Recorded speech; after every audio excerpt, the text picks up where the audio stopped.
I have a quote from an engineer about how difficult it is to actually construct the Great Pyramid, and I wanted to read it just so listeners can understand the accuracy of what we're dealing with here with the ancient Egyptians. So this guy's name is Kevin Applegren. He's an engineer, and he writes, quote, "Getting a structure to be generally aligned with true north, or any cardinal point for that matter, is not a huge feat in its own right and quite feasible by modern standards. However, in the context of constructing a pyramid of the proportions we see on the Giza Plateau, using megalithic stone blocks, some weighing in around 70 tons or more, the overall accuracy of the build is not just impressive, it is phenomenal, and would have required extraordinary levels of architectural practice that are unparalleled by today's standards.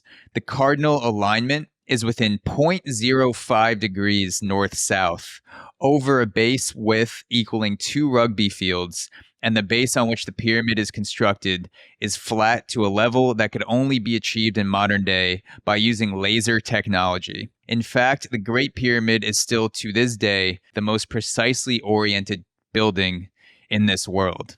So when you just look at it, when you look at what the ancient Egyptians were able to do with cooperation, with leverage and ramps, it's just mind-blowing. Like literally it's mind-blowing to conceive of that. But again, when you get people in groups, you can do things like that. And according to the Egyptologist who studied this for 50 years, it's something that certainly is possible. It's not easy, of course, anything but that, but possible nonetheless. Today, yeah, actually, and mostly during my tours, when I start just to make simple like plan or painting for the pyramid on ground for my tourists and start to tell them about Giza pyramids in particular and following the master plan related to the shining stars in the sky. So it makes you actually believe that ancient Egyptians were very, very advanced when it comes to astronomy, because they were directing pyramids just following the stars in the sky, and that was very accurate to them, mostly much more accurate than any other buildings that we have today in Egypt. So it's actually great.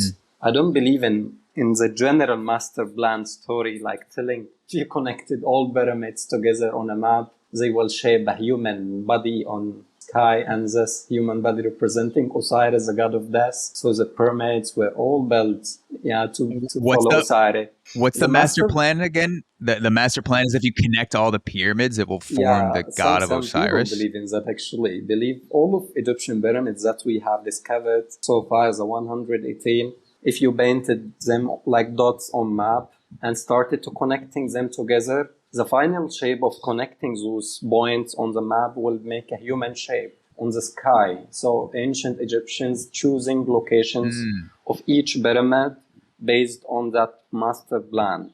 So it wasn't random selection.